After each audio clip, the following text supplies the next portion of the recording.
artists, it's Monsterpawss. Today I am attempting to bring you I guess you would call it sort of a tutorial series. I just want to take a second to give a shout out to my followers and supporters on Patreon.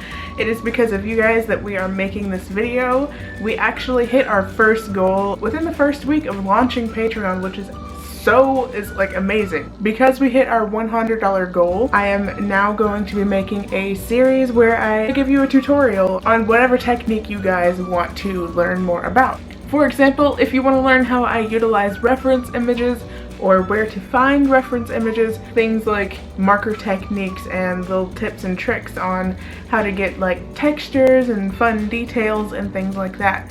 If you have any questions about like whatever technique you've ever seen me do and you want to learn about it, this is what this series is about. This video is going to cover how I choose my colors, at least on like a basic level, and how I color in general.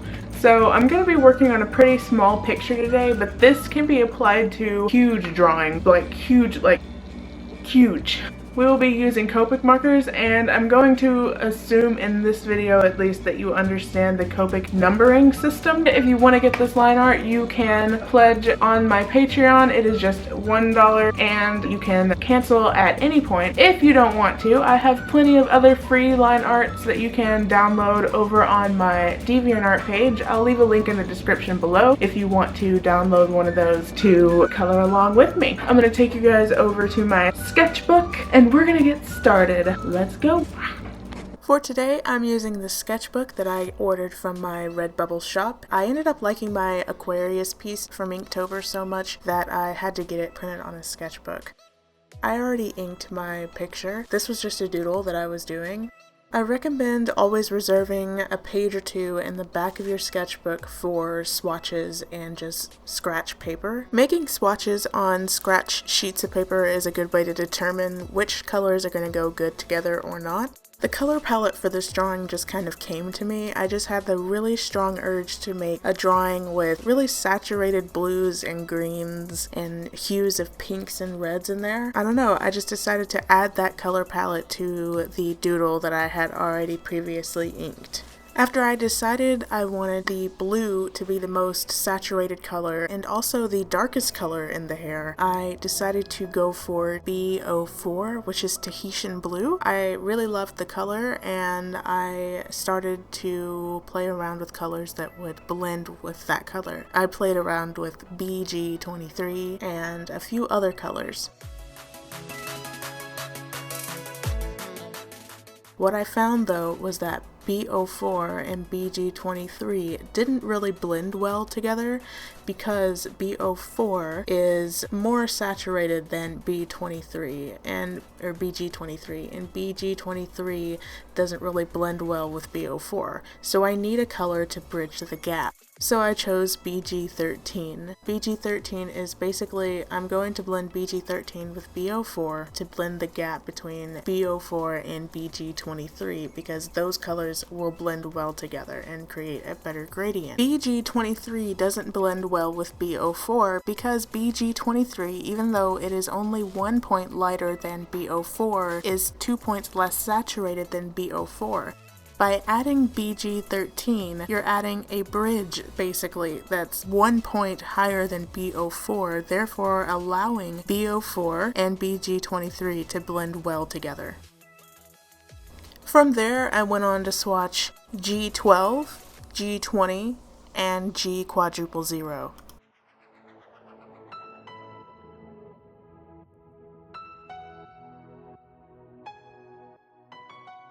After some thought, I was like, yeah, you know what, this is the color combination that I want to use for the hair. This is perfect. So this is what I went with. I always find it useful to label the colors that you used in your swatches in case you have to take a break from your drawing and come back a different day. You can't remember what colors you used. This can help you keep track of what colors you used. So these are the colors that I decided to go with officially for the hair. B04, BG13, BG23, G12, G20, G0. Moving on to the skin tones, this is my secret weapon for skin tones. This is my favorite color combination for a skin tone. I wanted to go with a skin tone that had a lot of reds and a lot of pinks in it. So I went with the red color family. I went with really light colors and really highly saturated colors as well. I chose the E color to bring back a little bit of some neutralness to the skin to not make it so rosy and pink. Even though I'm fairly sure of the color combination for the skin tone, I go ahead and swatch it anyway and make some notes of the colors that I'm using so that I don't forget otherwise.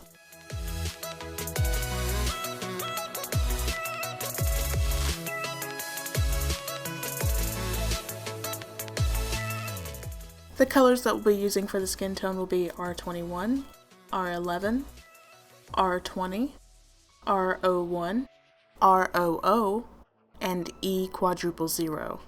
Using my second lightest color, which is ROO, I'm going in and mapping out where I want my shadows to be. The reason I'm using a light color is because if I were to use a darker color and be mapping out my shadows, I'm afraid that I might accidentally mess up, and fixing a spot where you have a darker ink is harder than fixing a spot where you have a light ink.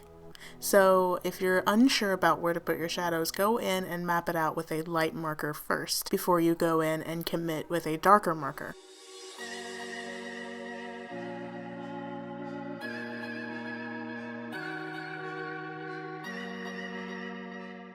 I'm just using R20 to go in and add some saturation to the shadow areas. R20 isn't really much darker than ROO, so I'm really just using it to add a little bit of color. Next, I'm using E00 to go in and further map out the shadows in the face and add a little bit of neutral color to the face to balance out the pink and the red.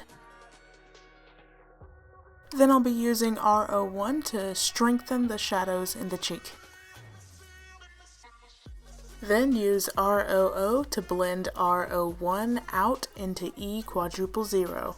Taking our darkest skin tone color now, R21, we're going to go in and darken up our shadows.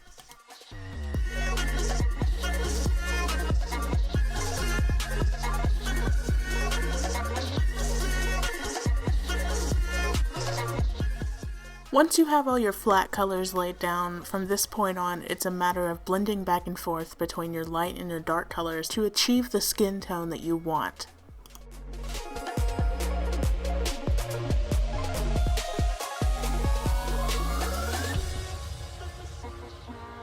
Starting with the hair, I'm using B04 and starting at the tips of the hair because I know for a fact that I just want a simple gradient effect. So I'm starting with my darkest color and then I'm blending up using the same gradient that we used in our swatch paper.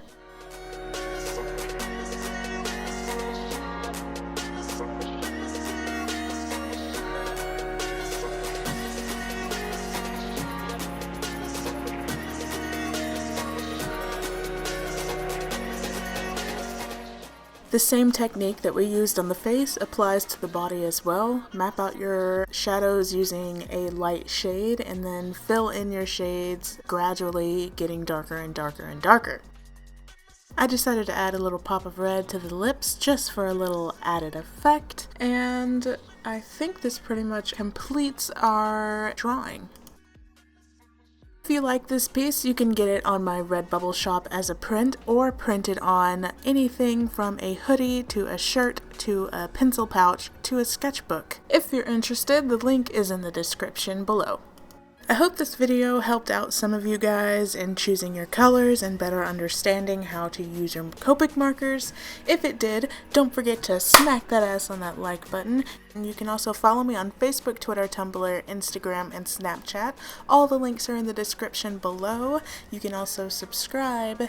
We do art things. Alright you guys, thank you so much for watching, and remember, don't quit your daydream.